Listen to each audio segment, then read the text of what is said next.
ఏది లేదు. ఉల్టా మనయే ఖమ్మంలో 7 మండలాలు గుంజుకున్నారు, సీలేరు ప్రాజెక్టు గుంజుకున్నారు. నరేంద్ర మోడీ మాట్లాడతాడు, ఏం మాట్లాడతాడు? తెలంగాణ వచ్చిందిరా అని తెలంగాణలో సంతోషపడితే తల్లిని చంపి బిడ్డను బతికించిండు అంటాడు. ఎన్నోసార్లు అంటాడు, ఒక్కసారి కాదు. ఈ విధంగా అది కూడా మనం వెనకొచ్చేది కాదు. ఈ సందర్భంలో ఒక మాట బీజేపీ అంటే నాకు జ్ఞాపకం వచ్చింది.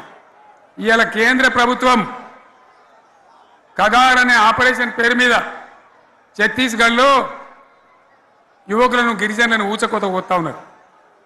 అది ధర్మం కాదు. వీళ్ళు ఏమవుతున్నది, నక్సలైట్లు ప్రతిపాదన పెడుతున్నారు. మేము ప్రభుత్వం దగ్గరకు వచ్చి చర్చలు చేయడానికి సిద్ధంగా ఉన్నాము అంటున్నారు. నేను కోరుతా ఉన్న కేంద్ర ప్రభుత్వాన్ని, బలమున్నది కదా అని చంపుకుంటా పోవుడు కాదు, అది ప్రజాస్వామ్యం కాదు.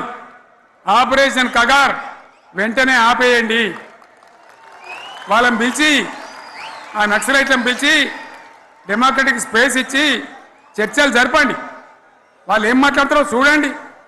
అది కూడా నల్లనా తెల్లనా దేశం ముందరికి రాని. కానీ అట్లా కాదు, మొత్తం ఏరి పారెత్తాం, కోసి పారెత్తాం, నరికి పారెత్తాం అంటే మిలిటరీ ఉన్నది మీ దగ్గర కొడతారు. కానీ ప్రజాస్వామ్యం అనిపించుకోదు. ఈ మాట ఢిల్లీకి ఉత్తరం పంపిద్దామా?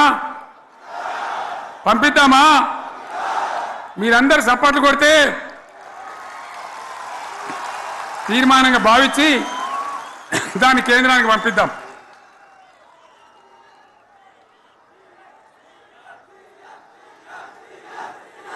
ఇక్కడ 30 ఈ సందర్భంలో ఈ రజతోత్సవ వేళ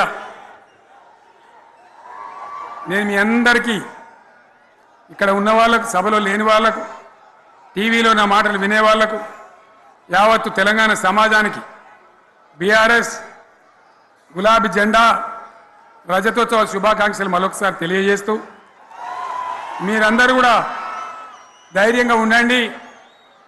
మళ్ళీ బీఆర్ఎస్ తెచ్చుకుందాం, బ్రహ్మాండమైన పరిపాలన అందించుకుందాం. వీళ్ళు జరగొచ్చేటివన్నీ మళ్ళీ మంచిగా చేసుకుందాం, బ్రహ్మాండంగా ముందుకు పోదాం, పురోగమించుదాం. ఒక అద్భుతమైన తెలంగాణ, ప్రతి వ్యక్తి ముఖంలో చిరునవ్వులు చిందించే తెలంగాణ తయారు చేసుకుందామని చెప్పి మీ అందరికీ మనవి చేస్తూ, ఇంత పెద్ద ఎత్తున ఈ సభకు గవర్నమెంట్ వచ్చిన ఏడాది నరలోనే మీరు కదిలి వచ్చిందంటే మీరు కూడా ఒక నిర్ణయానికి వచ్చినట్టు కనబడుతూనే ఉంది. ఓట్లు ఎప్పుడు వస్తాయని చూస్తాను. నేను ఇంకో మాట చెప్పాలి, ముఖ్యమైన మాట ఏంటంటే, వీళ్ళు అక్కడిక్కడ ఎందుకని మీరు లేచొచ్చిండ్రు ఫోటోల కోసమా?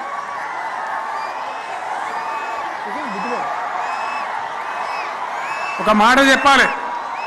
ఏంటిది?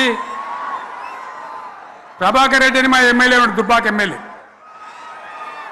ఆయనతో ఎవరో హైదరాబాద్లో మాట్లాడితే, అన్న ఇంకా 3 ఏళ్ళు భరించాను ఈ గవర్నమెంటు అని మాట్లాడింది. ఆయన మాట చెప్పిండు విలేకరులు.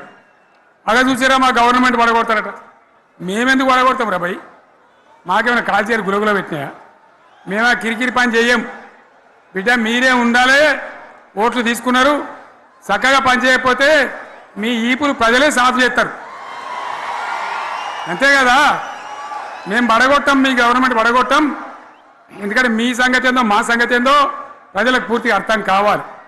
గులాబీ సైనికులకు నాకు ఒక్కటే మాట, మనం ఏనాడు మనం పుట్టిందే పదవులు త్యాగం చేసి, పుట్టిందే రాష్ట్ర సాధన కోసం, స్వార్థం కోసం మనం పనిచేయలే. మీ అందరి నాయకులను, కార్యకర్తలను నేను కోరేది ఒకటే, తెలంగాణ సమాజం అద్భుతంగా పురోగమించేదాకా మనం పనిచేస్తూనే ఉండాలి. గవర్నమెంట్లో ఉన్నా, ప్రతిపక్షంలో ఉన్నా ప్రజల పక్షాన ఉండాలి, ప్రజలకు అండగా ఉండాలి, ప్రజల సమస్యల మీద పోరాటం చేయాలి, వాళ్ళకు అండదండలుగా ఉంటూ పురోగమించాలి. అదే మన కర్తవ్యం. అందులోనే మనకు అన్ని పదవులు వస్తాయి. అది పెద్ద ఇష్యూ కాదు. ఎన్ని వేల మంది మనోళ్ళు ఎంత బ్రహ్మాండంగా ముందుకొచ్చారు. కాబట్టి మీరందరూ కూడా ఆ విధంగా రావాలి. లాస్ట్ మాట, ఈ సభ నిర్వహించినటువంటి మిత్రులు పోచంపల్లి శ్రీనివాసరెడ్డి గారికి, వినయ్ భాస్కర్ గారికి, పెద్ది సుదర్శన్ రెడ్డి గారికి, రవీంద్రరావు ఎమ్మెల్సీ గారికి, వారికి నేను ధన్యవాదాలు చెప్తా ఉన్నా. ఇక్కడ భూములు ఇచ్చి బ్రహ్మాండంగా ఆదరించిన ఈ ఎల్కతుర్తి చుట్టుపక్కల గ్రామాల ప్రజలకు కూడా, రైతులకు కూడా నేను ధన్యవాదాలు తెలియజేస్తా ఉన్నా. ఈ రజతోత్సవ శుభాకాంక్షలు మీ అందరికీ మరొకసారి తెలియజేస్తూ, నేను మీరు సెలవు తీసుకుంటా ఉన్నా. జై తెలంగాణ, జై తెలంగాణ, జై తెలంగాణ. ధన్యవాదాలు. ఇప్పుడు లొలిపెట్టరా పై, బాగా లొలిపెట్టరు.